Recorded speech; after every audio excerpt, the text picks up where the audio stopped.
Hey there, so a couple of things have come up in my rebuild of this AX-15 transmission that came off of my TJ, 1997 TJ here. And one of the things that just I don't have a lot of experience with in doing that was using a feeler gauge to measure things. My experience there is pretty much limited to maybe checking a gap on a spark plug.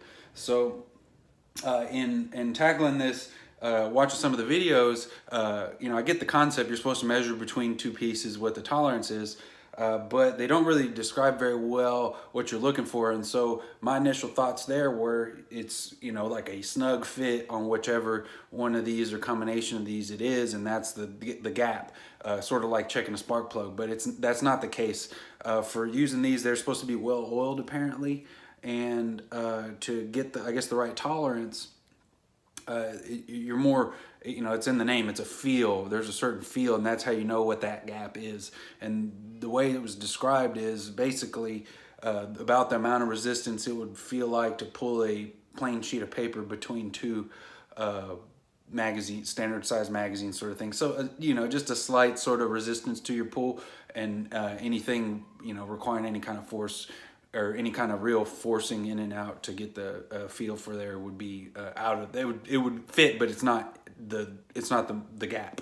So anyway, in doing that, I've noticed a couple of things. So one of the things was when you use the feeler gauge on these, in watching the videos, you'll see that the thrust washer has a it comes off, and it just fits on the shaft pretty loosely. It's like, and it can wobble on the shaft some. And in sticking just the tip of the feeler gauge, so it's sort of finger shaped, but if you get only that tip in there, what I think is occurring with that thrust washer is that you get it in there, and then it with the play gives you a higher reading with just the tip in there, measuring the gap, than if you actually get the as much of the side of the feeler gauge in there and measure that way and keep it relatively level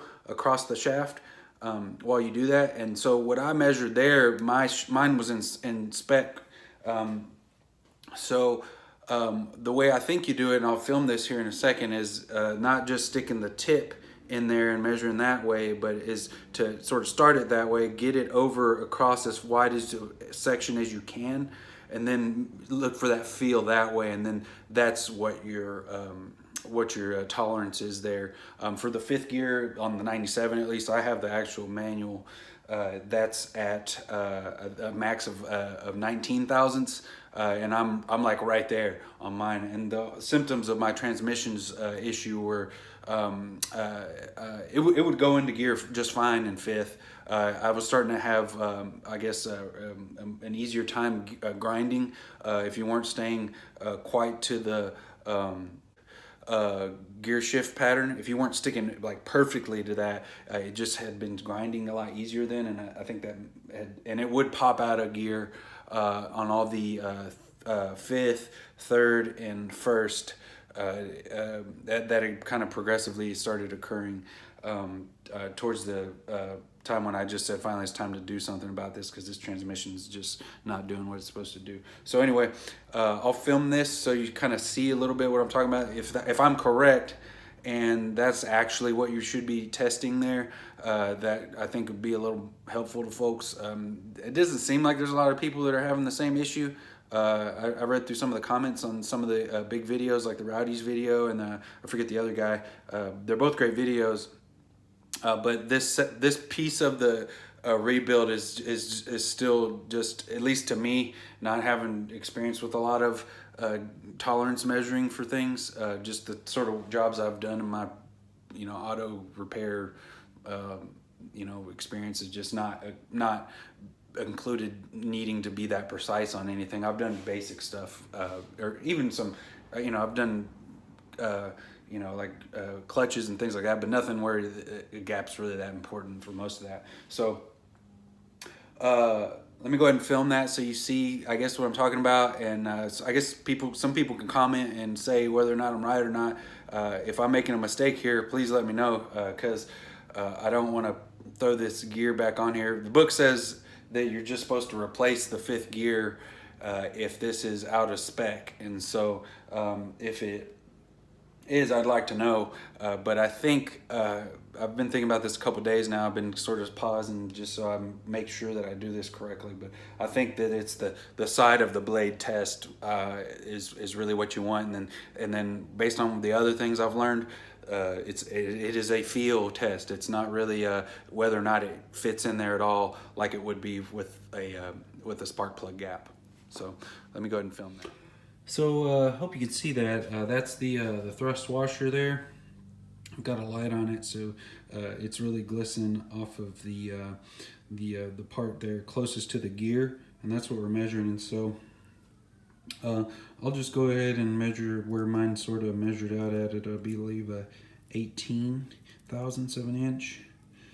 And what I'm talking about here that again wasn't very clear in the videos of the full transmissions builds was first off, this place where you're measuring is between this gear here and this washer here where the light's really glistening off of. I'm touching there now. So what I believe is that gap there, as you see, I pushed the washer over to the right some, and pretty easy. It's actually giving me a little resistance there.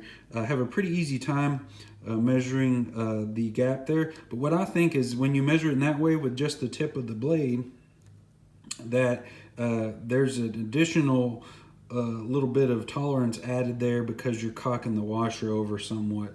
And so what I think, and so this is probably actually more closer to 17 or 16, but once you get it started, if you can see that, I'm doing a bad job here. So getting the washer over, then kind of work the blade over fully to the side. I don't know if it's very easy to tell what I've done there, but what I've basically done is go from contacting with the tip of the feeler gauge and then pushed it alongside until it's actually primarily contacted with this side here. And so running that side up along there and keeping it in contact with the shaft of that away. And in that way, I could feel this is maybe even a touch, I may be even closer to 17 on my tolerance there, which is in spec. But that was just a point of, I think, clarification from the videos. That one of them, it was actually super dark and you couldn't even tell which what place on the shaft he was measuring, and I had to stop and rewind a bunch of times. But on the second, I was able to get a better look at where he was putting these feeler gauges, and so that's it there. Anyway, please comment if you have expertise on this, because it'd be greatly appreciated. But that's what I think. I was again able to force in a I think a 21 or a 22 but that's again more like a spark plug style gap, or making a spark plug style gap than I think what you're supposed to be doing here with a feeler gauge, at least based on what they say you should do with other sorts of things like cams and stuff like that. So anyway, please comment, and if you know something, and I do appreciate it. Thanks.